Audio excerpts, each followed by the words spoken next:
अगर आप डॉक्टर रेड्डी में इन्वेस्टेड हो या फिर सोच रहे हो इन्वेस्ट करने का, आज के वीडियो में हमने डिटेल में एनालिसिस किया है कहाँ पे आपको स्टॉक में एक बाइंग अपॉर्चुनिटी मिल सकती है, कहाँ पे स्टॉक फिर से पुल बैक ले सकता है, कहाँ पे आपको बेचना चाहिए या फिर इसको फिर से होल्ड करके रखना चाहिए। आइए डिटेल में डिस्कस करते हैं। So currently we are on one day time frame of doctor Reddy, जहां पे हमने देखा कि 9 जुलाई को काफी भारी गिरावट हमें स्टॉक में देखने को मिली। उसके बाद आज के दिन भी स्टॉक में कोई भी कुछ ज्यादा हलचल नहीं है, स्टॉक बिल्कुल एक ही जगह पे कंसोलिडेट करते हुए हमें देखने को मिल रहा है, क्योंकि स्टॉक अपने प्रीवियस यहाँ पे हम देख सकते हैं एक सपोर्ट लेवल पे है। अगर हम देखें तो ये एक जोन है जहां पे स्टॉक ने ये जो यहाँ पे सपोर्ट आप देख सकते हो, ये सपोर्ट्स को ब्रेक करके यहाँ पे स्टॉक आ चुका है। अगर आप इन्वेस्टेड हो तो उसके बारे में हम डिटेल में डिस्कस करेंगे, क्या आपको यहाँ पे एक फ्रेश बाइंग करनी चाहिए या नहीं।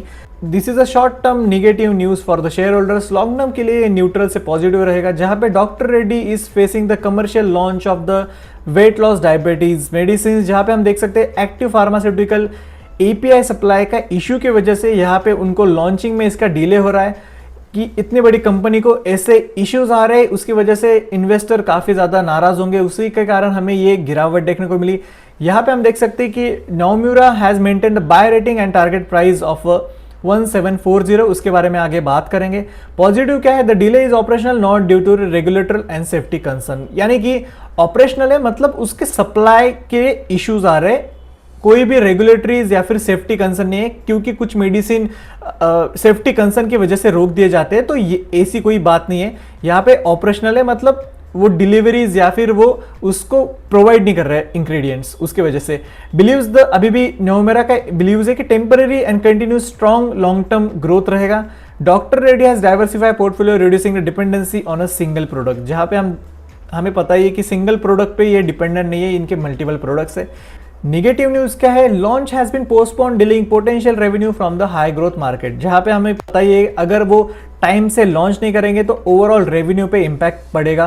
नियर टर्म अर्निंग एक्सपेक्टेशन में be affected until the production resume, जब तक ये प्रोडक्शन इनका सप्लाई स्टार्ट नहीं होता तो आने वाले अर्निंग्स पे इसका डायरेक्टली इंपैक्ट हो सकता है। अगर हम देखें तो शॉर्ट टर्म के लिए ये स्लाइटली निगेटिव रहेगा, लॉन्ग टर्म के लिए ये न्यूज पॉजिटिव है। आइए चलते हैं चार्ट पे क्या रहना चाहिए, लेवल्स डिटेल में डिस्कस करते हैं। So currently we are on a 15 minutes time frame of doctor Reddy, जहां पे हमने गिरावट के बाद इतनी ज्यादा कंसोलिडेशन देखी, उसके बाद स्टॉक फिर से ओपनिंग के साथ नीचे गिरना स्टार्ट कर दिया और उसी के अपने प्रीवियस सपोर्ट के पास कंसोलिडेट कर रहा है और हमें लास्ट मोमेंट पे एक रैली दिखाई दी।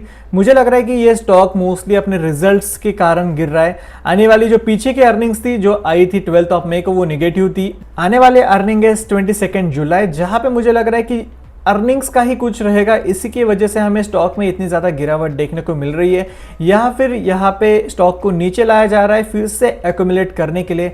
अगर आप स्टॉक में इन्वेस्टेड हो अभी भी इतनी गिरावट के बाद, तो मुझे लग रहा है आपको इन्वेस्टेड रहना चाहिए। अगर आप फ्रेशली बाइंग करने का सोच रहे हो, अगर मैं वन डे के टाइम फ्रेम पे देखूँ तो स्टॉक ऑलमोस्ट अपने सपोर्ट लेवल पे, मुझे नहीं लगता इसके नीचे स्टॉक और गिर सकता है। तो यहाँ से हमें ऑलमोस्ट अगर देखें तो बाउंस अगर रिजल्ट्स के वजह से देखने को मिले तो 15% का बाउंस हमें स्टॉक में देखने को मिल सकता है।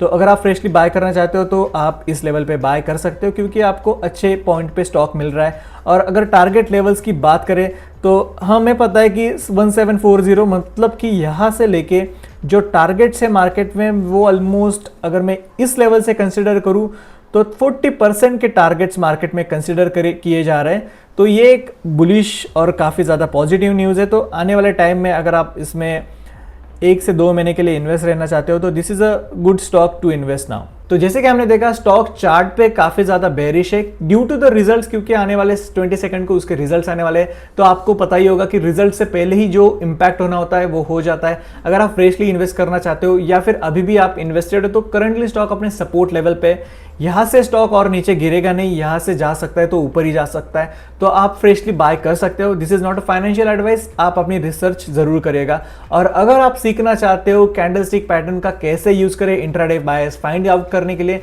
तो आप इस वीडियो को चेकआउट कर सकते हैं, जहां पे हमने डिटेल में डिस्कस किया है कैसे आप कैंडलस्टिक पैटर्न का यूज करके अपनी इंट्राडे बायस बेहतरीन कर सकते हो। Thank you so much for watching, bye.